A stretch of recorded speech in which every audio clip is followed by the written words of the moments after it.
daqui para cá. E esse aqui vem para cá.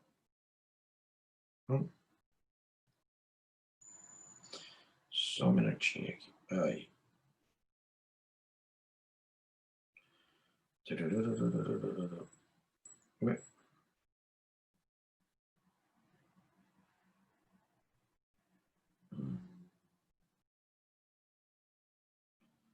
Oh, tá difícil o troço hoje.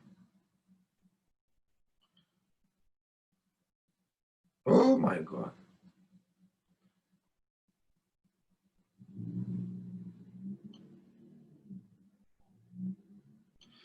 Não vai. Então deixa.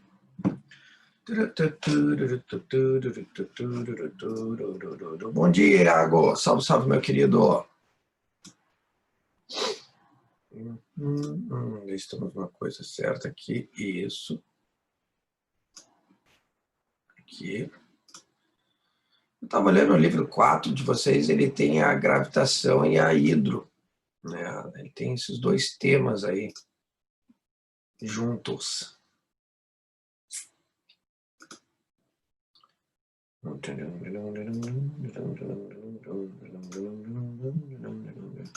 Depois ele começa a ondulatória, né? Um pouco fora do nosso tema aqui, é relevante. Deixa eu ver se eu acho aqui a hidrodinâmica.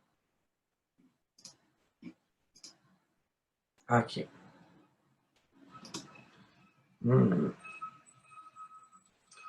Deixa eu ver, isso aqui tá... É sugestão de atividades. Não quero sugestão. Quero cadê as páginas do conteúdo?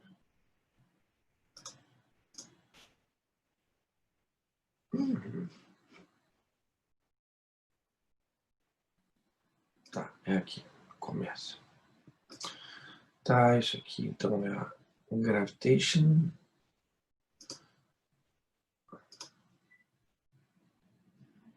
Aqui a hidrostática. A hidrostática, já na página 83. Cadê a hidrodinâmica? Nós vamos começar hoje essa encrenca, já deixar aqui pronto na mão. Só um minutinho que eu estou procurando aqui onde é que está o conteúdo que eu quero mostrar para vocês.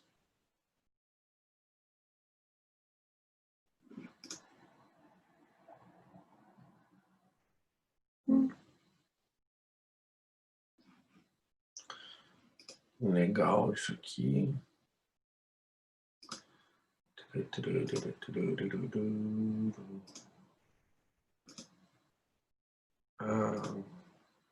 Cadê o... aqui já está, acho que não empuxo. Beleza.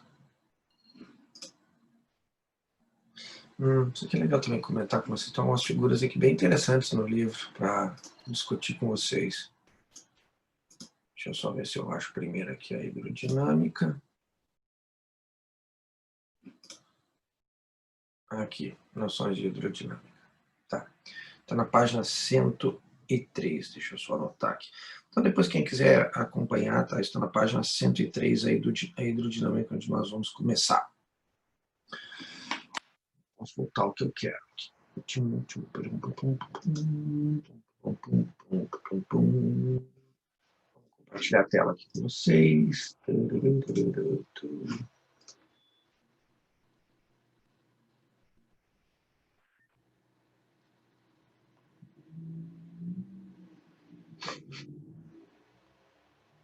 Bom, ontem, então, eu tinha comentado com vocês a respeito da parte final aí da hidrostática, que era o empuxo, tá? E chegamos ali na parte dos gases, então, tá? Que é a outra parte relevante, não só a parte de líquidos, né? Até porque a gente normalmente tem aquela ideia de que a gente passa quase todo o nosso ensino médio, sempre quando trata empuxo, empuxo d'água, água o tempo todo, corpo mergulhado na água, o corpo está boiando na água. E não se comenta quase nada em relação ao ar, né? Então, aí eu coloquei esses exemplos aí, né? A gente pegar, por exemplo, um balãozinho que está preso por uma cordinha, né? E discutir a questão das forças que atuam sobre ele, que eu mostrei ali para vocês, que tinha empuxo, peso, tensor. Se a gente cortar, né, a cordinha, o balão sobe, porque, logicamente, o empuxo é dado pelo peso mais a tensora. No momento que a tensora cai fora, o empuxo é maior que o peso. E aí, o empuxo é maior que o peso, ele passa a estar acelerado verticalmente para cima. Tá? Então, ele passa a se deslocar com uma aceleração. Bom, se ela vai ser constante ou não, aí vai depender das condições. Ele tem força de resistência do ar presente ou não presente, etc. Né? Aí vem aquelas discussões matemáticas um pouco mais complicadas que a gente já fez no passado. Eu já demonstrei, pena que a gente não possa fazer isso hoje, né? Hoje não encontra nem mais os locais que normalmente eu compraria, né? Porque os anos anteriores eu ia ali onde eu morava, na Zona Norte, numa casa de festas, que agora provavelmente deve estar tudo fechado. Ali eu comprava balões de hélio. Então, geralmente, o que eu fazia? Eu levava, né, para a aula 2 balões. Um balão A e um balão B de hélio, que eu segurava eles, ou amarrava eles, né? Mantinha eles fixos. Tá? Bom, então nesse caso a gente sabe ali que eles estão quietinhos, força resultante igual a zero. Mas aí eu perguntava para o pessoal, né, eu começava a fazer perguntas em relação, por exemplo, ao comportamento de... eu estou segurando aqueles 2 caras ali pelo barbante e de repente eu solto eles. Tá? Quando eu soltar esses 2 balões, a aceleração vertical que os 2 adquirem é a mesma, né? Se a gente parar para pensar, porque eles vão ser soltos, então eles vão aumentar a velocidade. E aí, se eles vão aumentar a velocidade, eles têm aceleração. E a aceleração desses 2 caras é a mesma, né?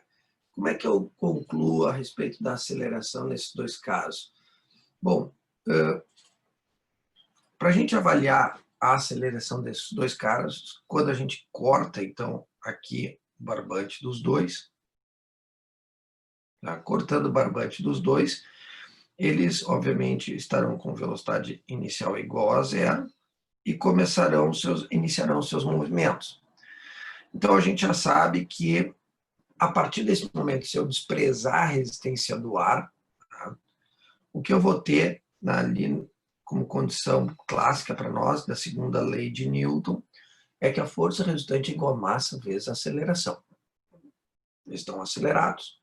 É a segunda lei que responde. De novo, lembre-se de pensar sempre nas leis de Newton. Tá? Principalmente quando a gente tem que analisar comportamento do movimento que eles vão executar.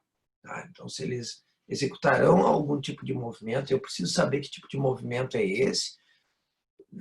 Pensou em achismos, normalmente, como diria minha avó, a vaca foi pro brejo.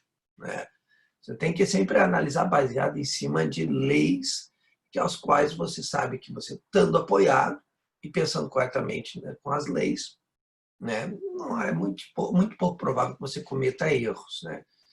Então, nos balões aqui, para ambos, a condição de forças sobre ele é a mesma, ou seja, a minha força resultante é diferente de zero para os 2, e ambas as duas, tá, é dada por empuxo menos o peso é igual a massa vezes a aceleração.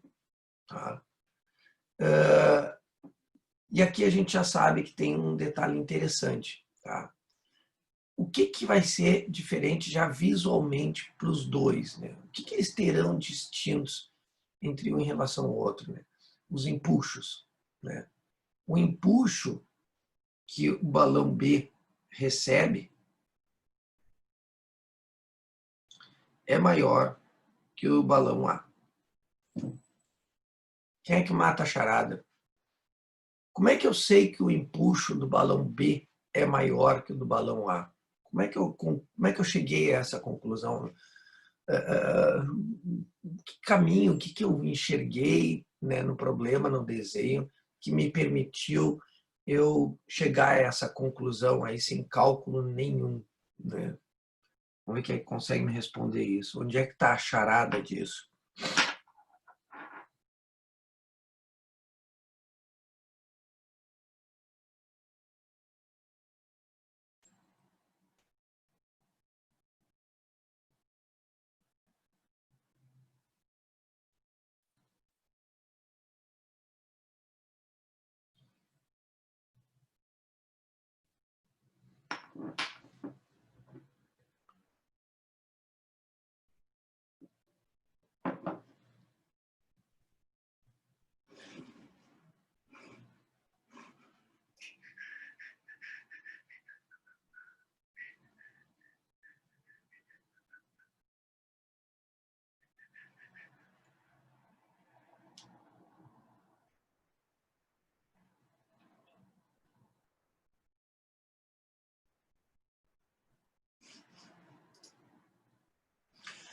A gente não precisa se preocupar se as densidades são iguais. São dois balões de hélio, né? O hélio não tem densidade diferente ele com ele, né? Então, nesse aspecto, não precisaria te preocupar, Otávio, com a densidade, né? A não ser que fosse substâncias diferentes, como um balão de hidrogênio, um balão de hélio, né? Mas são dois balões de hélio, então é a mesma substância, né? Então, a gente não precisa colocar essa condição inicial, porque ela já está contemplada no momento que eu digo assim, ó, eu tenho dois balões de hélio, né? Então é a mesma substância, a mesma coisa que eu dizer que eu tenho dois blocos de ouro, mas com volumes diferentes. Então eu não preciso iniciar o meu raciocínio preocupado assim, bom, se os dois blocos de ouro forem da mesma densidade, mas é ouro, né? Eles são da mesma substância, né? Lógico, a consequência, né, é eles terem a mesma massa específica. Mas é exatamente o que o Otávio e o Iago estão colocando, né? Sendo que o Iago responde, né, mais uma vez, com uma interrogação, né? Ai, meu Deus do céu, vocês querem me enlouquecer com essas interrogações, nessas respostas, né? Para quê? Ó, já fico eu me coçando aqui, ó, já me dá uma urticária. Parem com essas interrogações, nessas malditas respostas, que coisa séria. Isso já me dá uma angústia já de ver esse troço na minha frente. O cara respondendo sempre com uma maldita de uma interrogação. Exatamente, meus queridos. Então, o volume do B, né, é maior que o volume do A, né? Como o empuxo depende diretamente, né, do volume de fluido deslocado, então ele recebe um empuxo maior o balão B do que o balão A. Então, logicamente, ele vai desenvolver uma aceleração maior. Ou seja, se a gente soltar esses dois balões, a gente vai ver o maior disparando na frente do menor. Essa é a consequência que a gente vê. Tá? Então, um balão maior vai acelerar mais do que o B. Perdão, o balão B não vai acelerar mais que o balão B. O balão B vai acelerar mais que o balão A.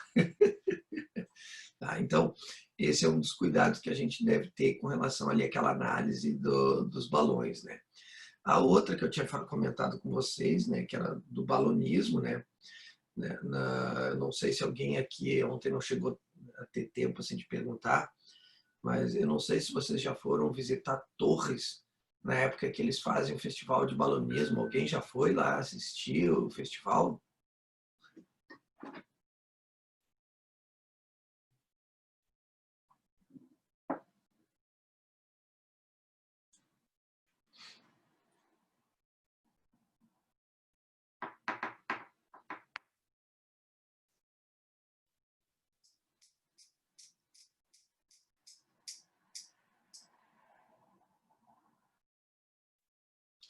Alô, morreram aí desse lado? Até para responder se foram lá no festival de balonismo, é tão lento assim, hein? Meu Deus do céu, cara. Jesus Christ, vocês são muito devagar para responder até isso, hein? Cruzes. Você tem que ir uma hora dessa ver, cara. Claro, é muito legal, tio.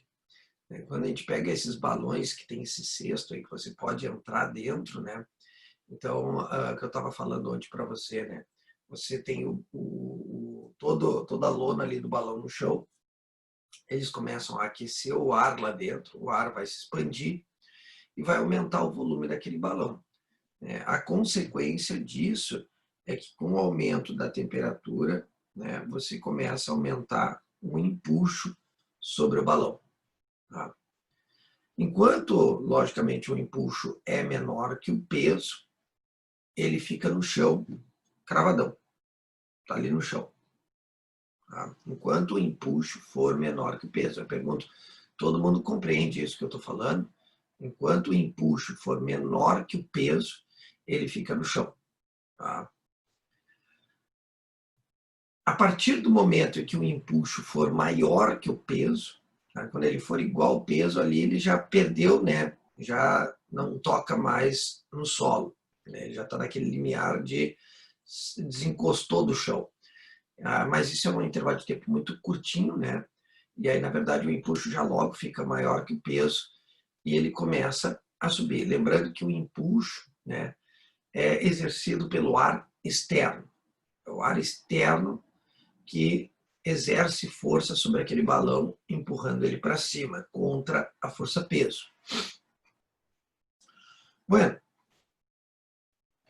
e esse aqui inicia mais ou menos aquele mesmo comportamento do submarino, ou seja, se o empuxo for maior que o peso, esse balão ele vai subir acelerado, tá? Porque nós vamos ter uma força resultante diferente de zero. Então o balão começa a subir com uma aceleração. Se ela vai ser constante ou não, de novo, vai depender se existe ou não a presença da força de resistência do ar. Tá? Porque a força de resistência do ar, à medida que vai aumentando a velocidade, ela vai ficando maior, cada vez maior, até que vai chegar um momento que a força de resistência, que vai estar apontada para baixo, tem que lembrar disso, ela vai estar virada contra o sentido do movimento, que é para cima. Quando a força de resistência e o peso se tornarem os dois, a sua soma igual ao empuxo, aí ele manteria subindo com velocidade constante. Tá? E isso se ela estiver presente no problema. Se ela não estiver presente, for um problema mais simples, né, que ainda assim eu ainda considero esse tipo de problema de simples não tem nada, tá? São problemas difíceis às vezes de avaliar para a maioria dos estudantes. Quando tu tem um objeto em movimento num fluido, é extremamente difícil avaliar às vezes o comportamento do movimento do objeto, né? Até porque ainda tu tem que estar pensando assim, tem a força de resistência do ar ou ela não está presente. Se tem a força de resistência do ar, tu tem uma aceleração variável até o momento que ele chega, né? Enquanto, perdão, ele não chega na velocidade terminal, que seria a velocidade constante daí para frente. Então, até lá ele tem uma aceleração decrescente, enquanto a velocidade é crescente, até ela se tornar constante. Tá? Agora, se não tem a força de resistência do ar, então nós temos o empuxo maior que o peso.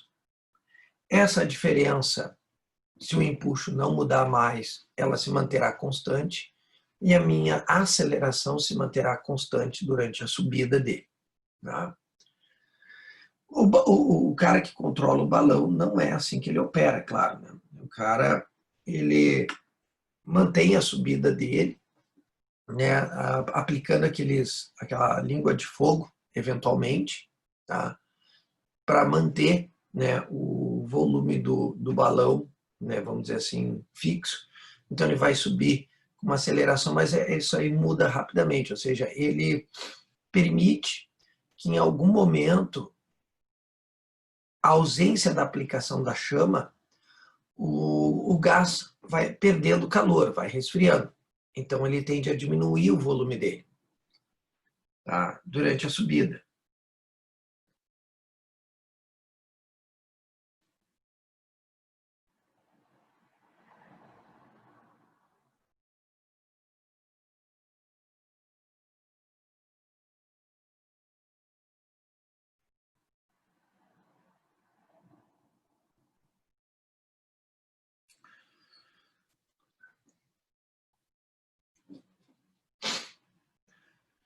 Bom, e aí o que acontece? Né? Como ele acaba perdendo calor para o ambiente, o volume dele reduz um pouco, vai chegar um momento em que o empuxo e o peso terão o mesmo valor. E ele passa a subir com velocidade constante. Tá? Então, a partir daí, ele passa, de repente, a subir com uma velocidade muito mais confortável, do que subir acelerado para os passageiros que estão no balão, né? Mas, logicamente, ele não vai querer continuar subindo o tempo todo. Então, ele para, de repente, de aplicar a chama, né, para aquecimento do ar, o balão encolhe mais um pouco e ele passa a ficar menor que o peso, o empuxo. Tá? E aí ele começa a desacelerar. E quando o empuxo ele é menor que o peso, a velocidade do balão vai a velocidade de subida dele vai reduzindo até que a velocidade chegue a zero. Nesse momento, ele aciona novamente a chama, mantendo a partir daqui o empuxo e o peso numa igualdade. Tá? Aí ele fica toda hora, ele fica sempre controlando a altitude e aquecendo o ar a cada vez que ele esfria e encolhe um pouquinho, né? Então ele fica sempre tentando ajustar esse movimento do balão. Tá?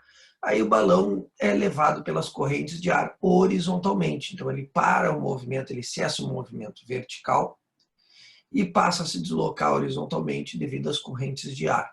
Tá? Se ele precisar descer, ele simplesmente não aciona, né, a chama, aí o volume do balão reduz, o empuxo diminui, né, ele fica menor que o peso e ele inicia, né, a descida com aceleração, fazendo a velocidade aumentar de descida. Então, ele vai fazer isso novamente, né, permitindo que a força resultante seja diferente de zero, e aí ele começa a descer com uma velocidade que ele, quando entender que aquela velocidade é uma velocidade agradável para a descida, ele aciona novamente a chama, o volume de novo aumenta, o empuxo fica, vamos dizer assim, maior do que o peso, aí ele desacelera, tá? Até que ele mantenha uma velocidade constante que ele acha agradável, né? E aí ele para, e aí fica, vamos dizer assim, ajustando isso de forma que ele desça suavemente até embaixo. Vamos dizer assim, ó, mexer num balão desse, pilotar um balão desse, não é uma coisa tão simples. Tá? É idêntico ao submarino. É idêntico ao submarino, ou seja, o peso e o empuxo eles têm que estar sempre sendo ajustado a toda a hora, a todo momento. Né? E, de novo, a gente tem que estar a todo momento pensando sempre na segunda lei de Newton, na primeira lei de Newton, porque a gente tem que estar sempre tentando entender a respeito do movimento do objeto, ou seja, a gente precisa saber se ele está andando com velocidade constante, se ele vai acelerar ou vai diminuir a velocidade, então ele tem que estar sempre mexendo em uma dessas forças. No caso do balão, ele não mexe no peso. Né? O submarino ele mexe no peso dele, já que uma vez que ele está submerso, ele não tem como mexer no volume dele. O submarino é o contrário do balão. Então, o submarino, ou ele puxa a água para dentro, aumentando o peso dele, ou ele expulsa a água do lastro, jogando a água para fora e diminuindo o peso dele. Já que, como eu falei, ele tem um volume, uma vez que ele está submerso, o empuxo não se altera mais. Você deve sempre lembrar disso. Uma vez, gente, que um corpo está totalmente embaixo da água, você não pode dizer que o empuxo vai se alterar. Por favor, tomem cuidado com isso. Tá? Depois que ele está totalmente imerso, o empuxo não muda mais, não se altera mais. A URGS uma vez botou uma questão desse tipo assim no vestibular, que era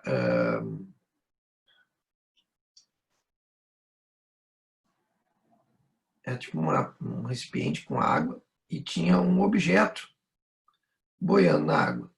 Tá? Então, a gente sabe que nessa condição nós temos o peso e o empuxo com o mesmo valor. Tá? O corpo está em equilíbrio, né? Força resultante igual a zero, né? Então o empuxo e o peso têm o mesmo valor. No entanto, era mencionado no texto que alguém exercia uma força sobre o corpo. Então, tipo uma pessoa pega com o dedo e passa a empurrar esse corpo para dentro do líquido. Tá? Quem já brincou em piscina com bola, né, entende bem o que eu estou falando, desde que a pessoa lembre, claro, de como é que as coisas acontecem. Porque normalmente quem brinca com bola na piscina não fica preocupado com as sensações que ela experimenta com a bola na piscina. As pessoas pegam a bola e ficam jogando uma na outra, né? E eu, por exemplo, quando era criança, isso sempre me chamou a atenção, assim, porque quando tu pega um objeto que está boiando que nem uma bola, tá? E tenta empurrar ela para dentro da água, tá? A gente percebe, primeira coisa que é importante vocês entenderem aqui, ó, que à medida que tu vai empurrando ela para dentro da água, tu não consegue empurrar ela com a mesma intensidade de força. Isso não tem como acontecer. Tá? Essa força F que eu desenhei ali, ela vai ficando cada vez maior à medida que tu vai empurrando o objeto para dentro da água. Por culpa de quem isso? Chat aí para vocês. Por culpa de quem essa força tem que ficar cada vez maior à medida que eu vou empurrando esse bloco para dentro da água?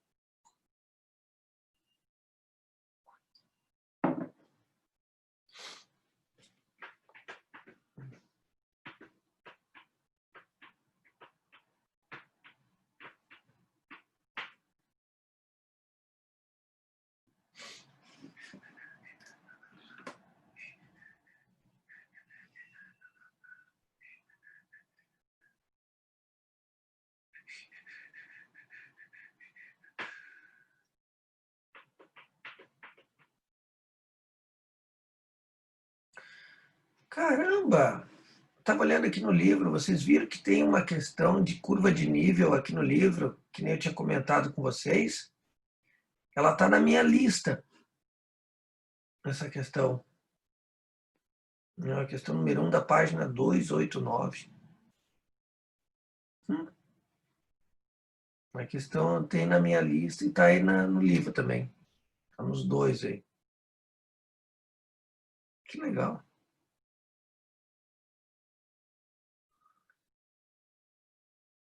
E aí, morreram?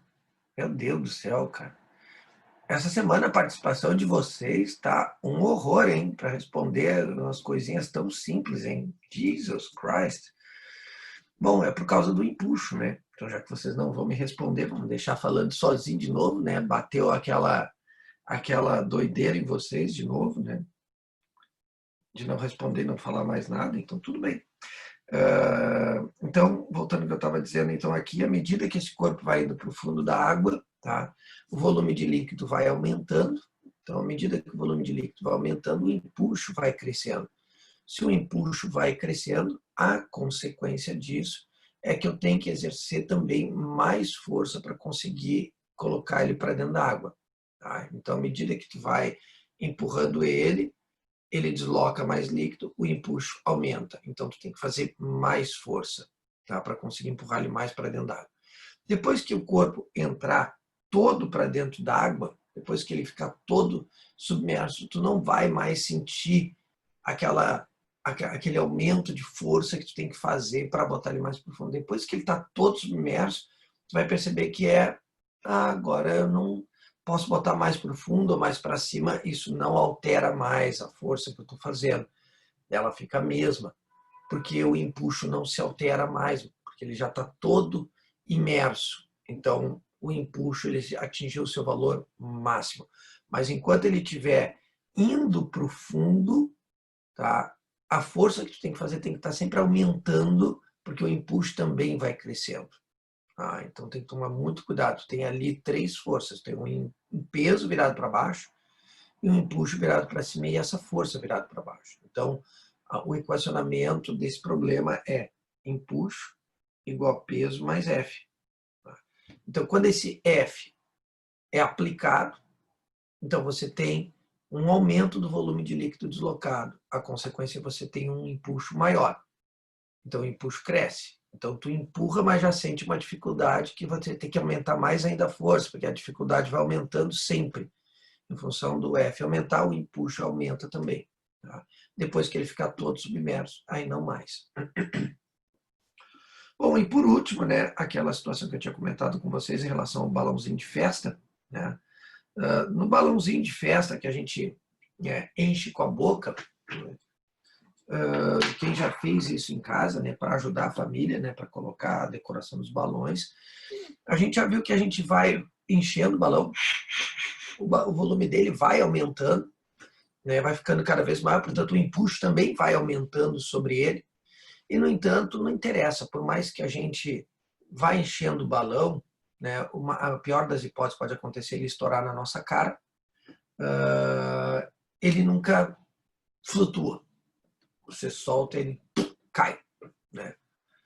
Por que o balão que eu encho com a boca não tem o mesmo comportamento de um balão de hélio? Né? Qual é o motivo?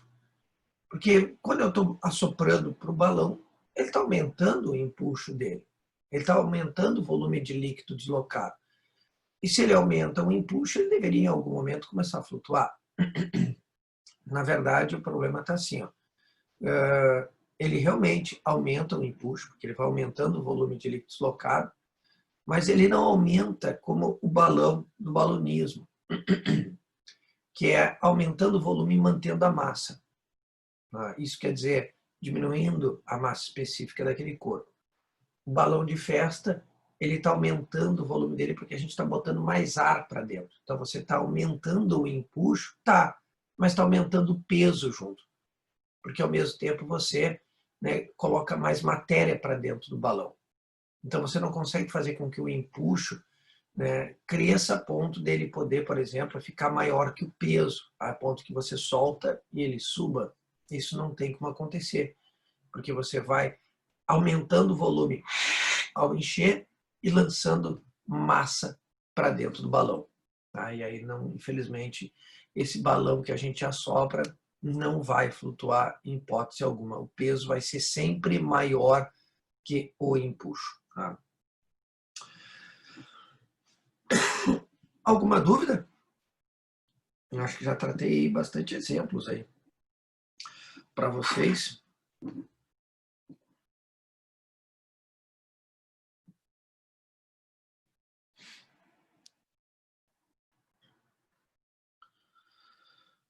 Deixa eu ver. Vamos começar então a hidrodinâmica.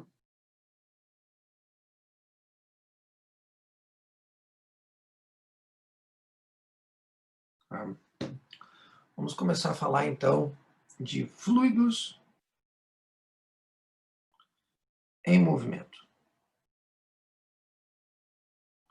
Então, enquanto na hidrostática, tá, nós temos um fluido em repouso, então nós temos um recipiente que contém água, né, está quietinha, né, não está fluindo. Nós temos o ar aqui dentro dessa sala que está quietinho, não está fluindo. Né? Isso é o campo que nós estudamos, que é a hidroestática. Né? Quando nós entramos na hidrodinâmica, nós temos o fluido em movimento. Tá? Então, aqui nós temos que tomar muito cuidado. O fluido em movimento, ele tem características totalmente diferentes de um fluido em repouso. Tá?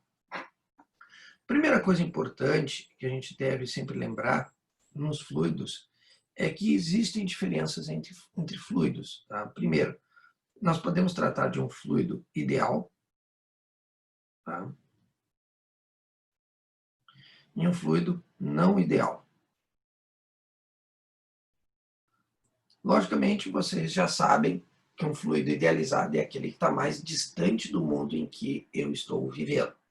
Ou seja, no momento que eu estou agregando uma idealização em um problema, eu estou facilitando as coisas para vocês, mas ao mesmo tempo eu estou me afastando do mundo real. Tá? É basicamente assim que funciona. Então a gente deve tomar sempre esse cuidado.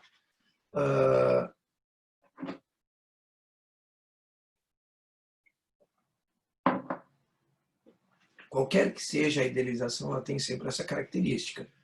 Agrego ela no problema, me afasto do mundo real. Mas, professor, qual é a diferença entre um fluido ideal e um fluido que não é ideal? Bom, vamos falar então do fluido que não é ideal. O fluido não idealizado, que é um fluido que já está muito mais próximo do mundo e que nós vivemos, ele tem uma propriedade que o fluido real não possui, a gente desconsidera dele, tá? Que é chamado de viscosidade.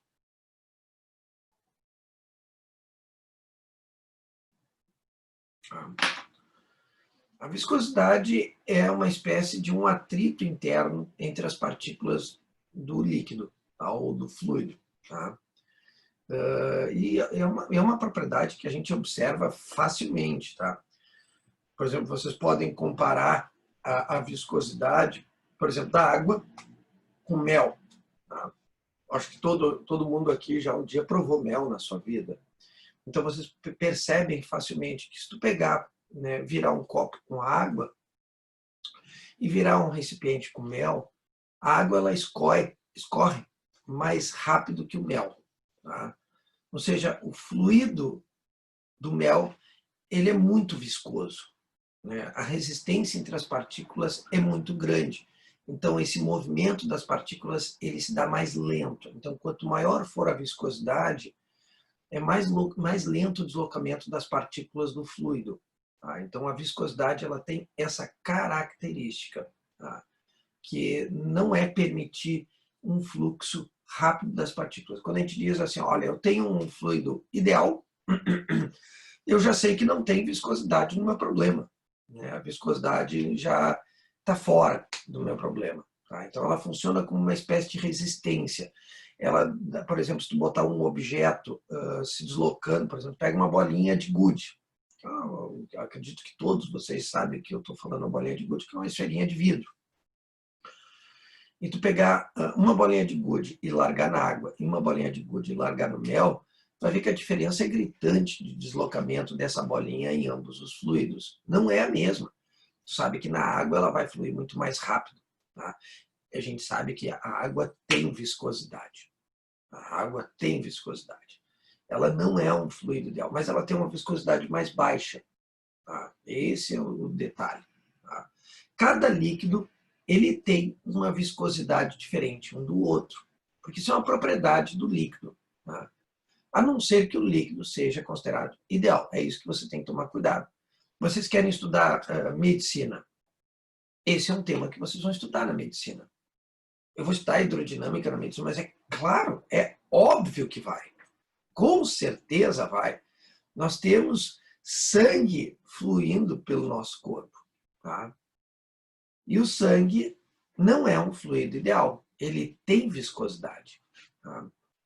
Provavelmente vocês vão, né, sentir um dia, talvez numa aula de anatomia, essa viscosidade. Tá? Vocês vão perceber numa aula de anatomia isso que eu estou falando. Tá?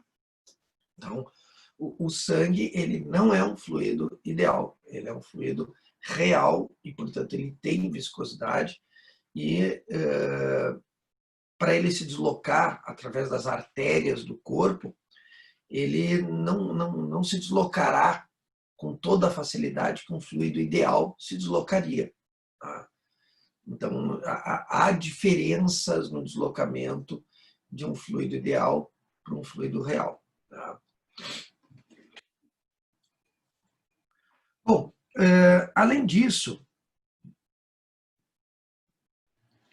nós temos também um outro conceito, que é o fluxo de um fluido. Né? Tá, vamos falar então aqui, daqui para frente vamos falar de fluido ideal. Tá? Então, não vou mais comentar agora sobre. Quando eu precisar falar da viscosidade, eu intervenho com ela. Tá? Então, a partir desse momento aqui, essa parte teórica agora, ela está toda em cima de um fluido idealizado. Tá? Então, quando a gente fala de um fluxo, de um fluido, esse fluxo ele obedece a algumas regras importantes. Tá? Nós temos o que a gente qualifica como um fluxo contínuo e turbulento. Tá? Existem dois tipos de fluxo num fluido, quando ele está fluindo. Tá? E eu quero mostrar isso para vocês. Eu tenho aqui um app muito legal, que é esse túnel de vento, que é um aplicativo muito bacana. E o que vocês estão vendo aqui, essas linhas, tá? São as partículas do meio, tá? Que estão se deslocando. Tá? Então, a gente olhando assim, parece que está tudo parado, mas não, se você olhar lá no cantinho direito da tela, tu vai ver que existe movimento das partículas, tá? Elas estão se movendo. E quando tu tem um fluxo desse jeito, que é um fluxo contínuo, então tu tem a velocidade das partículas em toda a região é a mesma, tá? E isso é um ponto importante. Diferentemente quando tu tem, por exemplo, uma região com turbulência. Tá? Uma região com turbulência é quando você tem alguma coisa no fluido que perturba o deslocamento das partículas. Tá? Então vocês viram que eu consegui, de alguma forma, né, perturbar o fluxo das partículas. Né? Então, quando eu passo o dedo em cima da tela, né, eu gero uma turbulência. Então, as partículas elas não conseguem se deslocar todas elas em linha reta e com a mesma velocidade. Então, eu tenho regiões de turbulência. Então, esse desenho que vocês estão vendo seria uma espécie também, é chamado também de fluxo laminar. Tá? E a gente já vê que elas parecem como se fossem aquelas linhas ali lâminas. Tá? Então, tu tem um fluxo contínuo ou laminar ou turbulento. Tá?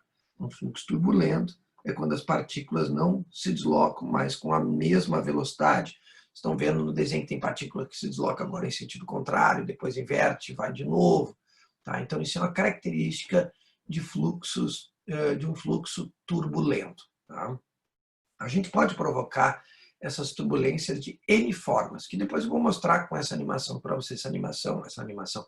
Esse aplicativo ele é muito legal nesse aspecto para analisar o deslocamento de um fluido. Tá?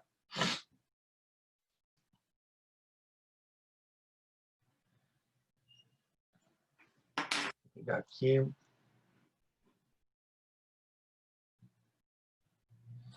O livro de vocês aqui, deixa eu agora passar um pouquinho para o livro de vocês, que o livro de vocês também tem umas imagens boas. Pelo menos uma vez na vida, né? Vou pegar um pouquinho o livro de vocês para brincar um pouco. Me responda aí, vocês estão enxergando a página do livro aí, gente? Tá, obrigado. Tá, então aqui, ó, o que eu estava falando ali é o que ele chama de escoamento de fluido, tá? Deixa eu aumentar bem aqui. Não, foi demais. Aqui, fica melhor assim.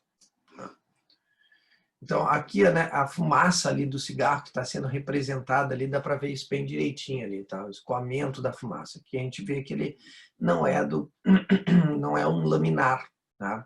Tem turbulência ali no meio, tá? Bom, e aqui tem aquilo que eu estou falando para vocês, ó. Um escoamento de um fluido real tem um comportamento bastante complexo, tá? Assim faremos 4 simplificações, as quais definem um fluido ideal. Tá? Então, o que ele vai fazer aqui é definir propriedades de um fluido ideal. Ó, ele não tem viscosidade, que é o que eu estava falando para vocês. Ó, viscosidade é um tipo de atrito interno do fluido que dificulta o deslizamento dele, né? De uma parte dele sobre outra. Né? Então, tu pode imaginar aquelas linhas de continuidade ali como se fossem partes do líquido um sobre o outro. Tá? E isso gera uma perda de energia mecânica no sistema, que gera, vamos dizer assim, um aumento de energia interna. A viscosidade faz isso, ou seja, aumenta o aquecimento dele. O movimento é irrotacional, ou seja, não tem movimento de rotação. Vocês viram quando eu passo o dedo no iPad, algumas partículas retornam, né? Então dá para ver que há um movimento de rotação das partículas quando tu tem a perturbação ali, que droga, a turbulência, né? Fugiu a palavra. Bom, um fluido é incomprensível, tá? A gente geralmente atribui essa característica para líquidos, tá? Não para gases. Tá? Então, quando a gente fala em um fluido incompressível, nós estamos normalmente associando isso para líquidos. Os gases, a gente pode até dizer isso, né, para um gás, mas você não pode alterar o volume dele, tá? Porque o gás ele é compressível. Ou seja, você consegue, com gás, a gente vai estudar isso na termodinâmica, alterar drasticamente o volume dele. Então, se você altera o volume de um gás, você tem uma variação na densidade. Tá? Isso é fundamental vocês terem bem claro na cabeça. Tá? Então, cuide bem isso. Se ele falar assim que o fluido é incompressível, quer dizer que não vai ter mudança no volume dele. Tá? Pode ser com gás? Pode. Né? Pode ter um gás que não sofra mudança no volume, porque a gente não está provocando essa mudança. É isso que a gente tem que ter bem claro na cabeça. Mas que um gás pode ter o seu volume alterado? Pode. E ali no finalzinho ele fala isso, ele deixa bem claro, ali, no caso dos líquidos. O movimento é estacionário, ou permanente, isso significa que a velocidade vetorial do fluido em um ponto qualquer não varia no tempo, que é o que eu estava mostrando para vocês, é que as linhas de continuidade, onde tu tem as partículas se deslocando, elas se movem todas com a mesma velocidade. Tá? Isso é uma garantia de um fluxo laminar, que é o que a gente chama assim. Tá?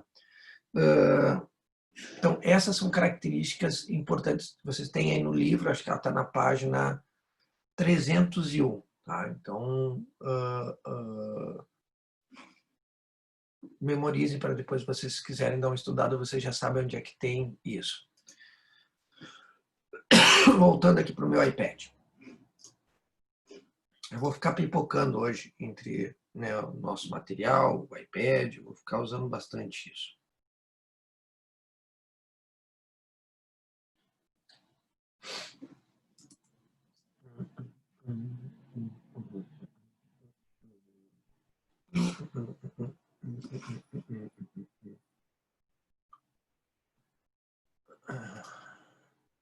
Oh.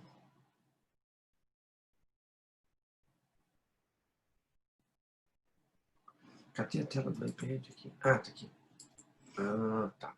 Já sei o que eu fiz aqui. Volto para cá. Agora ali. Tá. Bom, gente, existe um conceito na hidrodinâmica que é extremamente importante e que cai bastante, por exemplo, no Enem, que é o conceito de vazão. Que no final, ontem da aula, eu acho, foi no final lá que o Caxambu estava me perguntando, Sora, e a vazão? Né? A gente vai ver isso. Sim, today, né? Então, hoje a gente começa a estudar o conceito de vazão, porque ele é um conceito pertinente não à hidrostática. Em livros de hidrostática você não encontra o conceito de vazão.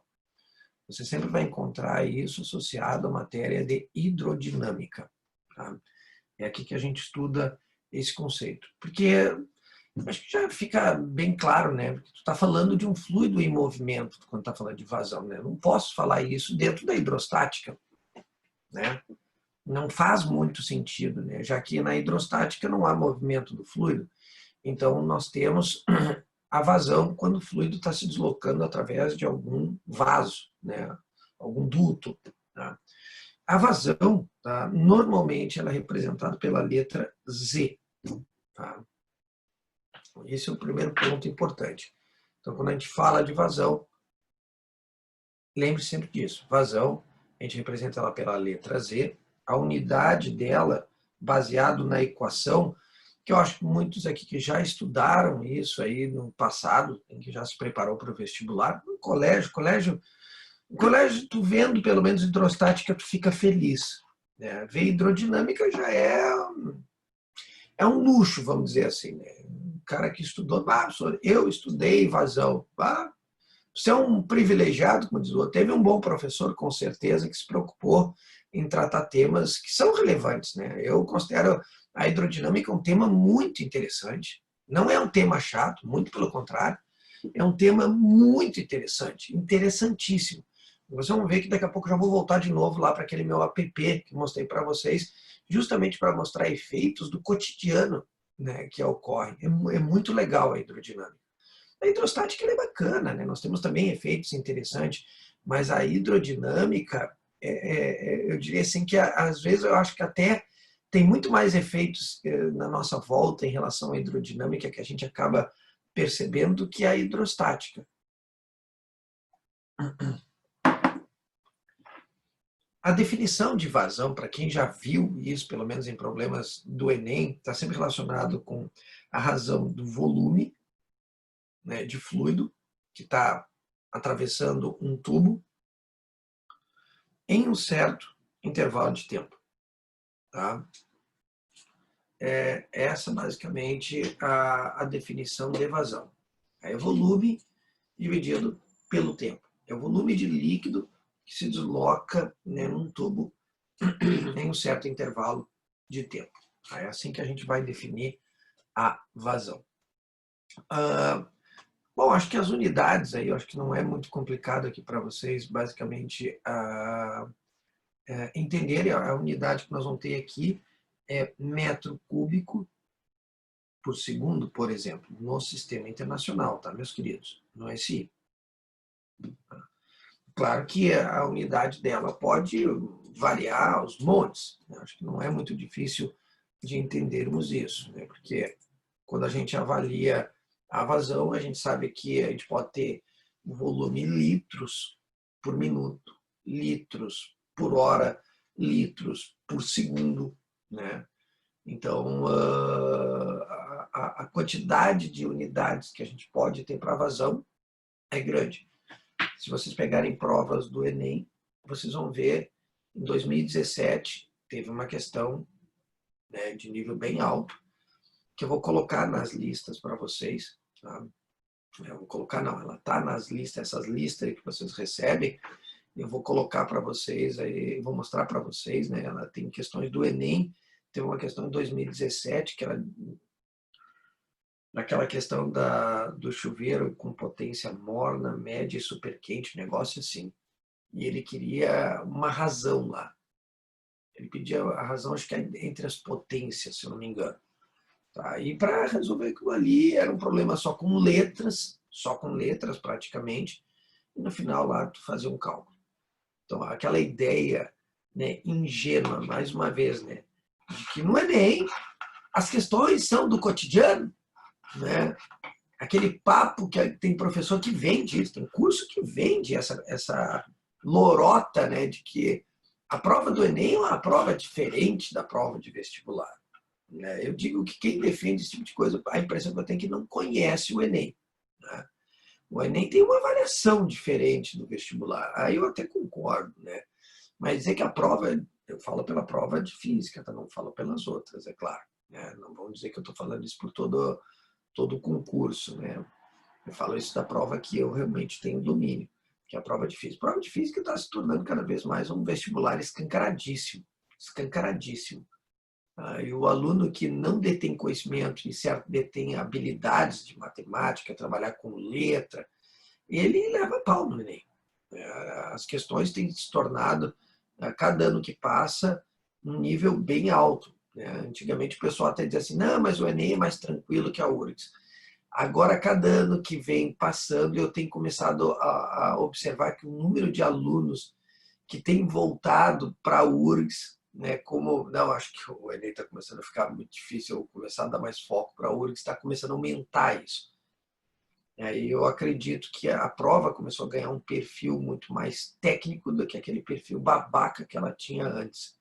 Né? Então, eu gosto mais do perfil atual, que é uma prova com nível mais alto, uma prova com questões realmente de um concurso, que é uma prova de seleção. Né? Eu acho que a prova ela tem que ser uma prova de seleção, ela não pode fugir desse contexto.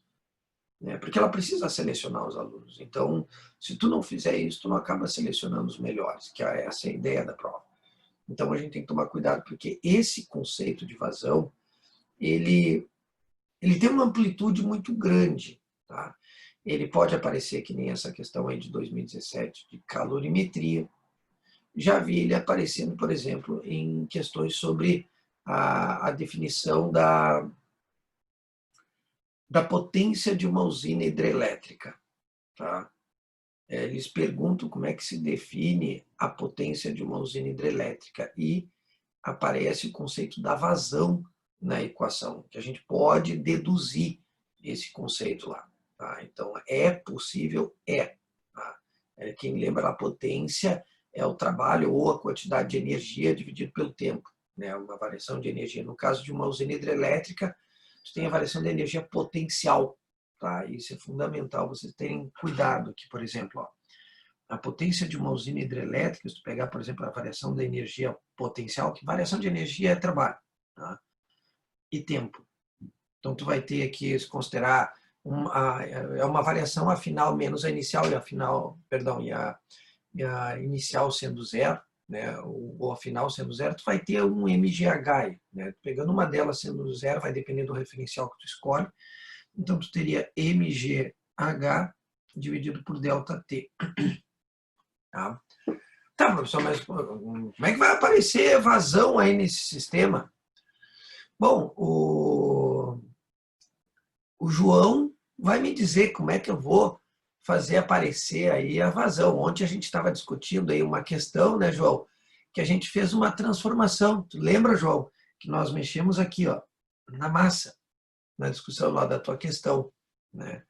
Que a gente colocou aqui massa é a massa específica vezes o volume, vezes o G, vezes o H, dividido por ΔT. E aqui a gente consegue ver, então, ó, fica bem aparente para nós aqui, ó, a vazão.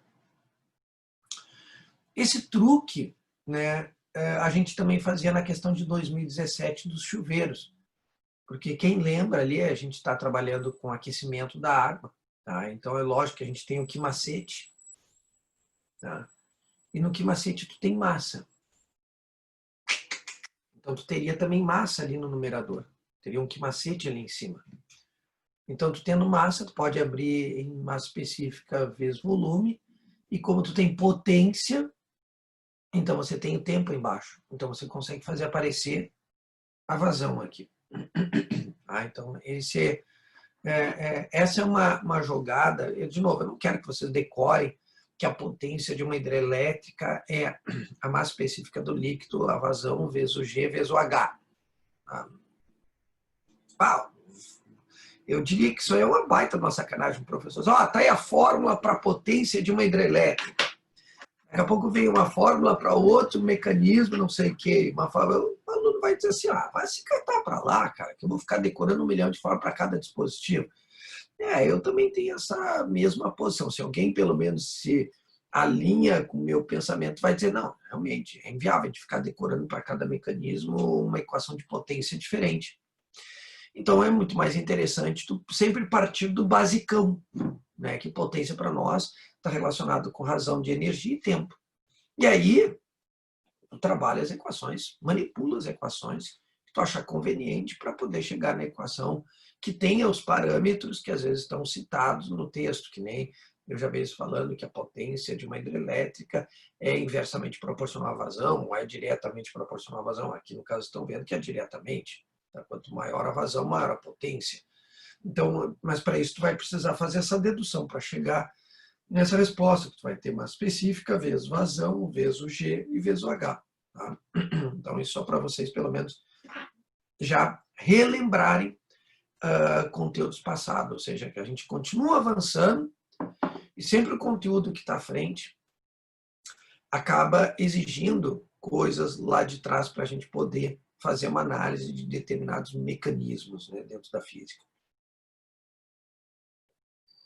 Bueno, dando sequência então aqui. Então, na vazão aqui para nós, tá, a gente tem essa característica. Uma outra coisa curiosa, tá, que a gente gosta muito de brincar, né? Uma vez eu discuti com meu pai sobre isso, né? Meu pai não aceitou, né, esse desafio e ele teve que ver isso na prática. A gente estava discutindo sobre vazão, né? E aí eu fiz um comentário com ele, né? Por exemplo, você tem uma torneira. Tá?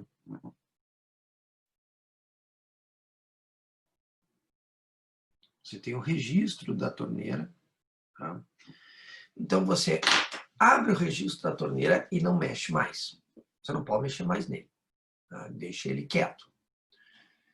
Bom, depois que você tem um fluxo de água saindo, né, aqui pela boca da torneira, então você tem uma vazão ali. Tá? E note, essa vazão é constante, em função de eu não mexer mais no registro. Para eu alterar a vazão, eu tenho que mexer no meu registro. Então, se eu abrir mais, eu aumento mais a vazão. Se eu fechar mais, eu diminuo. Então, a vazão ela pode ser variável. Ela pode ser variável, claro. Numa torneira é muito fácil. Basta mexer no registro. Se eu mexendo no registro, você altera a vazão. Ou seja, você vai alterar, né, quanto de volume vai sair no mesmo intervalo de tempo que, por exemplo, tu marque ali. Né? Então, digamos, tu marca 3 segundos, né, com o registro ali móvel, põe um recipiente, tá? Você vai ver que vai encher, depois de os 3 segundos, você tira o recipiente fora, tá? Aí você pega um recipiente igual, mas antes de colocar, abre mais o registro, você vai ver que marcando os 3 segundos, você vai coletar mais água, porque a vazão é maior. Tá? Então, a vazão ela pode ser alterada numa torneira facilmente, não há problema nenhum. Agora a questão é a seguinte, assim, e é isso que eu estava discutindo com o meu pai. E se a gente, por exemplo, pega a torneira, tá? Pega 2 recipientes iguais e faz assim. A gente conta até 3 segundos com o recipiente embaixo da torneira coletando água. Então você tem ali o registro com uma abertura, uma vazão constante, e aí você entra com o recipiente e conta 1, 2, 3 e retira. Então tu vai ter, tá, um nível de água coletado no recipiente, tá, na primeira situação, que é você tem o registro ali aberto, tá, a vazão constante, você vê quanto de líquido foi extraído em 3 segundos no recipiente. Aí você faz aquela coisa clássica. Você tem a torneira e você vai lá e põe o dedo na torneira. Eu acredito que muitos já fizeram isso um dia, tipo na mangueira, né? As pessoas tendem a fazer isso. Quando você põe o dedinho na mangueira, né? Você está lá molhando as plantas aqui e tu quer molhar uma planta lá longe. Você vai lá e coloca o dedo na boca da mangueira. Tá? Então eu tinha comentado isso com meu pai, né? Então eu disse para ele assim, bom, então se a gente colocar o dedo ali na torneira, tá? E colocar de novo o copo ali embaixo e contar até 3, vocês podem fazer isso em casa se quiserem, né? Qual vai ser o volume coletado de água nessa segunda situação? Vai ser igual à primeira? Vai ser maior que a primeira ou vai ser menor que a primeira situação? A resposta é igual. Bom, eu nem vou esperar vocês responderem, porque vocês não vão responder. Então, não vou nem perguntar para que vocês coloquem as respostas aí no chat. Tá? Então, o volume vai ser exatamente o mesmo. Tá? Ele não tem como ser diferente. Tá? Eu não tenho como parar o líquido. Tá? A vazão, tá? Não interessa se eu abrir ou fechar aquele bocal, ela continua sendo a mesma. Tá? Isso é extremamente importante. Tá, no momento, mas note, lembre-se que eu estou tratando de fluidos ideais. Isso é fundamental de ter bem claro.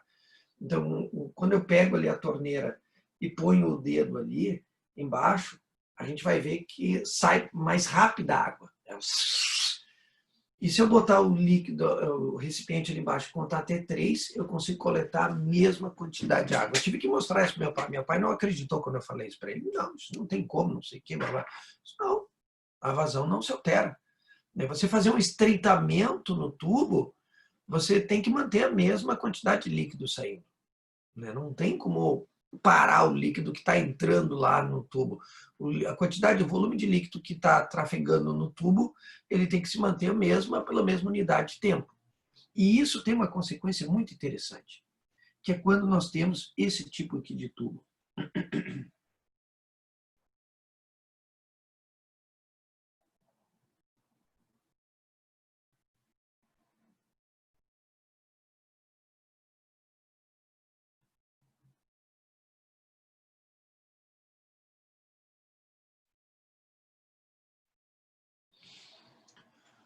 Quando a gente tem esse tipo de tubo com estreitamento, que nem vocês estão vendo aqui, tá?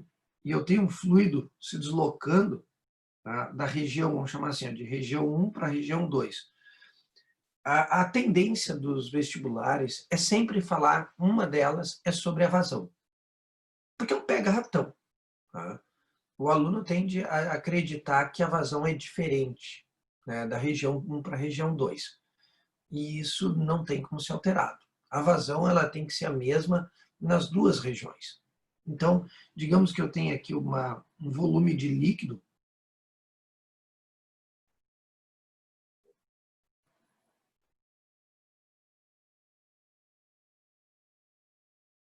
Tá? Eu tenho aqui um volume de líquido. Tá? Esse volume de líquido que está se deslocando aqui com uma certa velocidade, tá? Vou chamar de V1, tá? Ele está percorrendo aqui um certo espaço x, uma certa distância x, tá? Em um certo intervalo de tempo.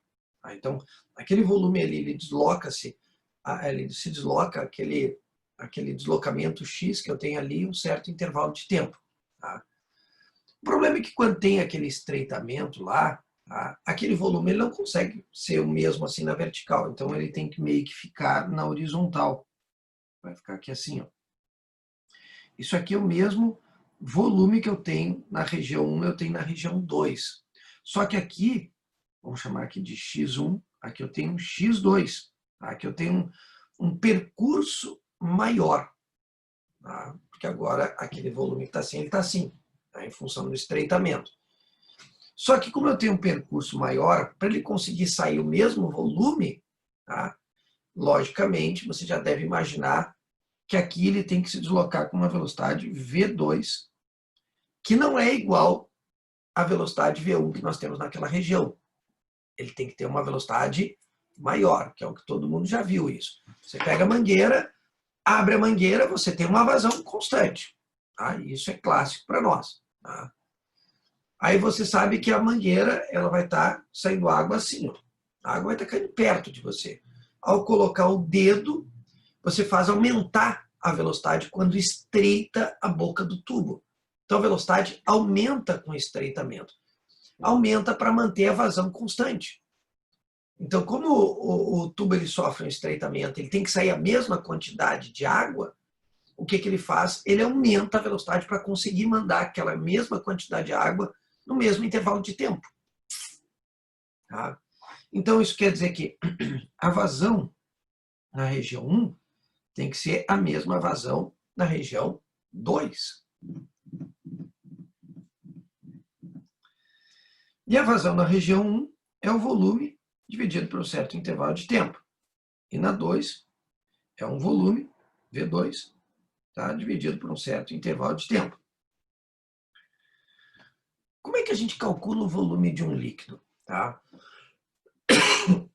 O volume de um líquido dentro de um cilindro, que é um tubo, o tubo tem o formato de um cilindro, tá? Você vai ter aquele X ali dividido por essa área aqui, ó, A1, e aqui a área A2. Tá? Então, eles têm áreas diferentes, esses bocais. Então, aqui ele tem uma área maior, que é um tubo com diâmetro maior, e lá tu tem um diâmetro menor, então tem uma área menor. E todo mundo que já estudou a matemática, a geometria espacial, o cálculo desse volume vai ser essa área vezes aquela alturinha que é o x, que é o deslocamento. Tá? Isso vai dar o volume. Então, tu vai ter algo assim, ó. A1, que é aquela área, vezes x1, e aqueles tempos ali são relacionados da mesma forma, A2, x2, delta t. Tá? Um deslocamento dividido pelo tempo é a velocidade. Então, A1, V1 igual a 2, V2. Tá? Essa aqui é uma das equações mais famosas que nós temos aí dentro da hidrodinâmica. Tá? É uma equação extremamente importante. Por incrível que pareça, é um conteúdo que está fora do cronograma da URGS, mas há poucos anos atrás, há uns 2 anos atrás, teve uma questão da URGS que necessitou dessa equação para resolver. Mas ninguém entrou com processo para anular ela. A questão permaneceu. né? A URGS não tirou ela, logicamente. Tá? Mas precisava dessa equação, porque aparecia uma figura exatamente assim. Aparecia exatamente esse tubo, com esse estreitamento. Tá? Eu pergunto, até aqui, conseguiram acompanhar direitinho o raciocínio?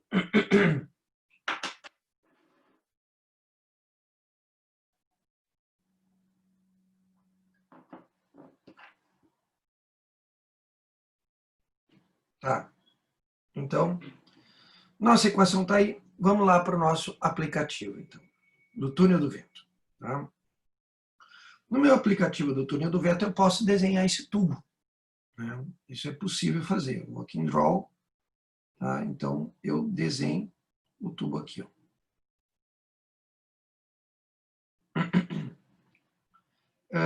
Eu posso olhar, né, só esse desenho sem ser o tubo, né, eu posso analisar aqui, por exemplo, a velocidade das partículas, onde é que elas estão se deslocando mais rápido, onde é mais lento. As regiões mais escuras, elas estão mais lentas, tá? A região mais avermelhada ali, estão vendo que elas estão passando mais rápidas. Dá para ver aquela questão da turbulência, né? Que é aquela região ali mais escurecida ali, dá para ver os redemoinhos ali, né? Aquilo ali é uma região de turbulência, ali eu não tenho um fluxo laminar, tá? É muito bacana esse software aqui, é um troço espetacular, né? É lindíssimo isso aqui. Então aqui posso continuar de novo aqui em relação às minhas partículas e voltar a fazer o meu desenho aqui, Draw, fazer o tubo aqui da sequência dele.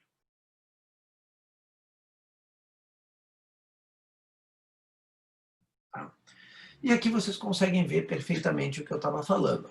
Tá? Aqui dá para ver agora bem direitinho, né, o movimento das partículas, e agora eu posso avaliar, né, questões como, por exemplo, como é que está então a velocidade das partículas aqui, o speed. Tá? Dá para ver que realmente lá na saída está bem vermelho, é onde nós temos uma velocidade bem grande. Então a velocidade na região maior, com uma área maior, é mais lento o fluido do que naquela região de estreitamento. Na região de estreitamento, tu tem o fluxo do líquido ali, fluxo de partículas ali é mais rápido. Tá? Eu perguntaria para vocês um detalhe bem interessante. Tá? Mas eu quero que vocês tentem me responder, por favor, tentem pelo menos responder isso. Né? Isso aí é a última pergunta que eu vou fazer. Vou mostrar aqui na animação para vocês tirarem as conclusões. Essas duas regiões, tem a região de área maior e uma região de área menor. Como é que fica a pressão do fluido? Né? A pressão do fluido é a mesma nessas duas regiões? Tente colocar a posição de vocês, que eu vou mostrar um experimento muito legal aqui para vocês. O que vocês me diriam? A pressão é a mesma nas duas regiões ou não? Se for diferente, vocês podem dizer a pressão maior na área menor. Tá? Então, o Otávio já está se posicionando de novo com a interrogação. Vocês me odeiam mesmo, vocês me detestam mesmo. As pressões para o dado são diferentes. E onde é que é maior a pressão para ti, dado?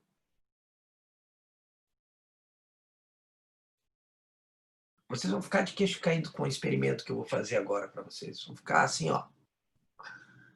Onde é que tu acha que a pressão é maior, dado? Qual é a tua posição? É a mesma do Otávio ou é o contrário do Otávio? O que tu diria aí em relação à pressão aí? Qual o teu palpite? No volume menor, tu tem uma pressão o quê? Ali tu tem uma pressão maior ou menor? Maior, tá?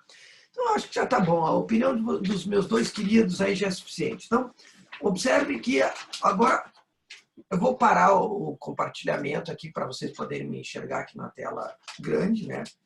E observar aqui duas folhas, tá?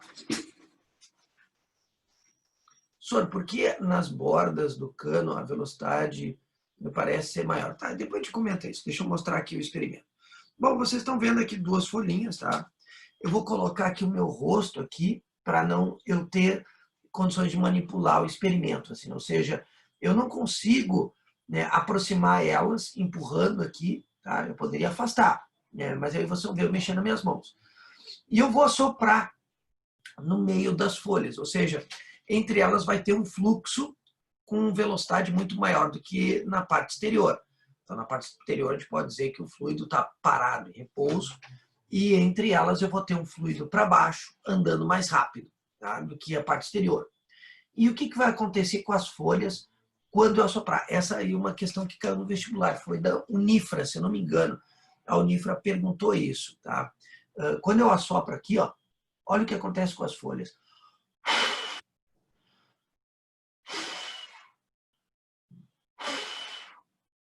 A gente observa que as folhas se aproximam. Ou seja, quando eu tenho uma região com fluxo em alta velocidade, eu tenho uma pressão menor, porque a pressão externa empurra as folhas uma contra a outra. Então, eu tenho uma pressão maior do lado de fora do que ali dentro. Então, ali dentro a pressão é mais baixa. Então, voltando aqui para o que eu estava mostrando para vocês aqui no iPad,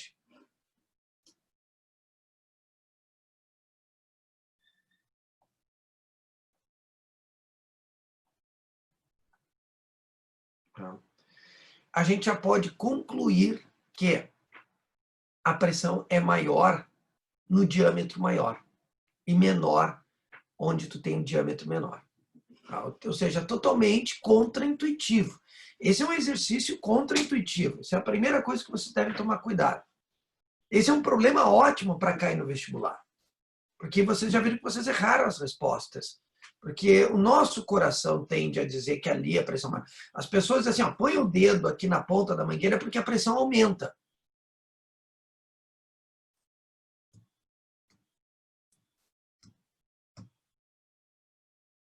Que bizarro, né? Tu está vendo onde um fluido se desloca mais rápido, a pressão é mais baixa. Totalmente contraintuitivo. Totalmente contraintuitivo. Bom, não existe assim para vocês uma explicação mais plausível. Eu mostrei pelas folhas de papel. As folhas de papel, vocês viram que onde o fluido se desloca mais depressa, as folhas se juntaram. O experimento mostra isso. Tá? Que onde o fluido está andando mais rápido, a pressão é mais baixa. Tá? Foi isso que eu mostrei com a folha, para convencer vocês. Porque se eu dissesse assim, ó, pessoal, o fluido se desloca mais rápido, a pressão é menor, o coração de vocês ia dizer, não, eu não aceito isso. Né? Então eu mostrei pelas folhas, ó, a folha mostra isso. A folha diz que quando eu assopro ali no meio, o fluido está mais rápido que na parte exterior, onde ele está em repouso, as folhas se juntam. Quer dizer, a pressão entre as folhas ali, onde o fluido anda mais rápido, é menor. Aqui dá para ver a pressão. Pressure. Tá? Aqui a gente consegue ver a pressão. A pressão maior nessa região mais clara, tá? E mais escura tu tem a pressão mais baixa. Sempre a região escura tu tem a pressão menor possível. Tá? Então, a gente pode ver que onde está essa parte com diâmetro maior, tu tem uma pressão do fluido mais alta. E a região ali com área menor, um bocal menor, tu tem uma pressão mais baixa. Tá? Então, olha que troço doido. E aí, então, aos meus futuros médicos que estão aqui me ouvindo, essa semana, agora, essa última semana aí, eu tive a felicidade de ficar a par aí da formatura de um aluno meu aí acho que foi na fundação, eu acho que ele se formou, ou na URGS, acho que foi na fundação que ele passou, virou médico agora, né? Na verdade, esse ano teve 2 ex-alunos meus aí de médico que se formaram em medicina, né? Um aqui, outro acho que em Rio Grande, se não me engano, ou na UFPEL. Bom, como vocês, obviamente, farão medicina daqui a alguns anos, né? Estarão formados como médicos, né? Vamos fazer uma análise de uma situação, problema de um paciente. Tem muitas pessoas que ingerem muita gordura, né? Por exemplo, gosto de comer carne gordurosa, né? Provavelmente deve ter gente aqui que está me escutando que tem esse tipo de alimentação. come muita gordura, né? Mas a gente que estuda o mínimo que a gente estuda, né, a gente sabe que a gordura, né, ela tem um problema sério, né, que os meus futuros médicos aqui já devem saber, né, que quando tu come muita gordura, qual é a consequência da gordura nas nossas artérias? O que ela acaba fazendo nas artérias? Vocês que serão futuros médicos aí, o que vocês podem me dizer da gordura nas artérias? O que ela acaba fazendo, né? Qual o comportamento da gordura nas artérias, gente?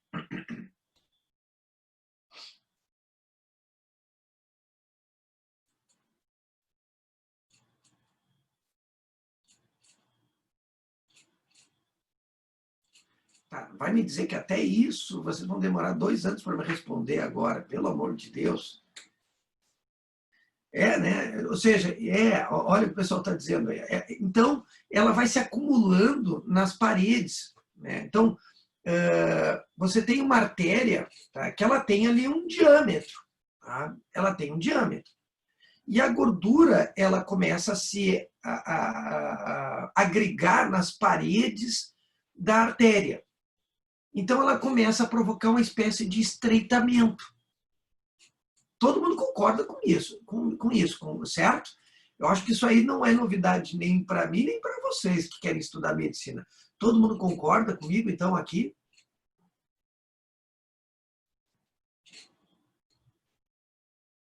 Não vamos chegar ao caso de um entupimento, né, Otávio e Tainá, mas vamos primeiro colocar uma etapa que antecede isso, né? Ou seja, a gordura vai se acumulando nas artérias.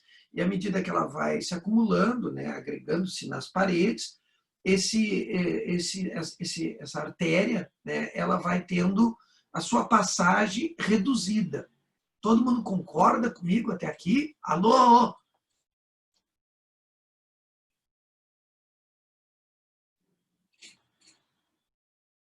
Então, o que vai acontecer com a pressão do paciente?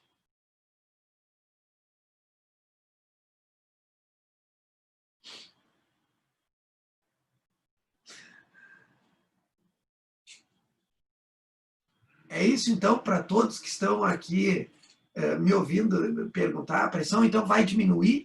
Então, uma pessoa que tem problema de acúmulo de gordura nas paredes das artérias, tu tem uma queda na pressão arterial?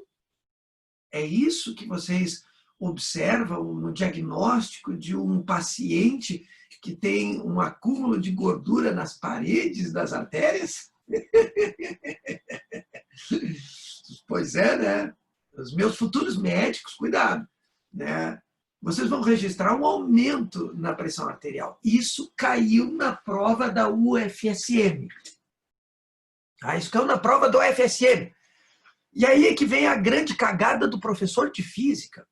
Porque o professor de física, ele para nesse exemplo que eu dei para vocês. Ele não explica que o corpo humano não trabalha com fluido ideal. Ele trabalha com sangue, que é um fluido real. E aí, de novo, o que o sangue possui que um fluido ideal não possui, que eu comentei com vocês antes? 1 minuto, e eu vou encerrar minha aula. Quero ver a resposta aí. Olha que lindo ver isso. Viscosidade, viscosidade, viscosidade. Exatamente. Essa porra da viscosidade é uma resistência.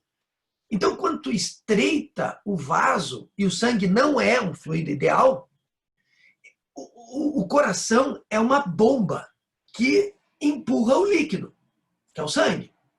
Quando ocorre um estreitamento, a viscosidade ela funciona como uma dificuldade ao fluxo do líquido. Enquanto quando você estreita a passagem do líquido, essa resistência aumenta.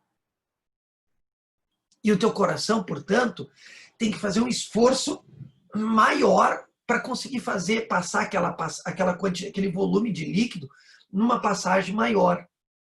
Perdão, desculpa, numa passagem menor. Troquei as bolas. Tá? Então, o teu coração tem que fazer um esforço maior por causa da viscosidade. E aí a pressão arterial sobe.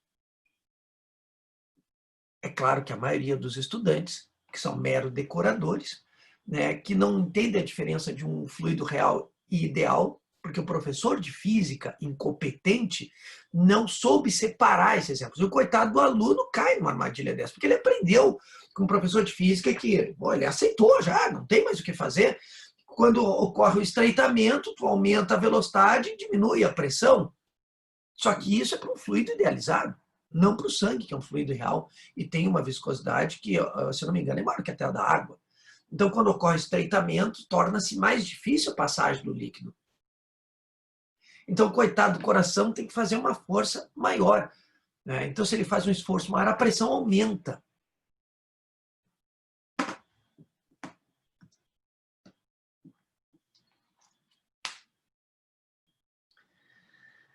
Eu espero que vocês tenham gostado dessa aula, né? Os meus futuros médicos aí tenham gostado dessa aulinha, né? Sobre medicina, física, né? E que essa aula sirva para o futuro de vocês, que serão futuros excelentes médicos, que vocês não esqueçam disso, a diferença entre o mundo real e o mundo ideal.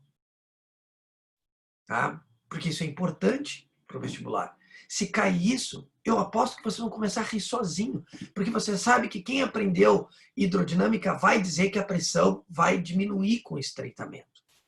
Vocês vão começar a rir sozinho, porque vocês sabem que não vai diminuir, vai aumentar a pressão, né, do sangue na artéria, não de um sistema idealizado que estreita. Boa terça-feira para todos. Tá? Até quinta-feira eu mostro mais exemplos, eu mostro mais coisas interessantes sobre a hidrodinâmica. Vocês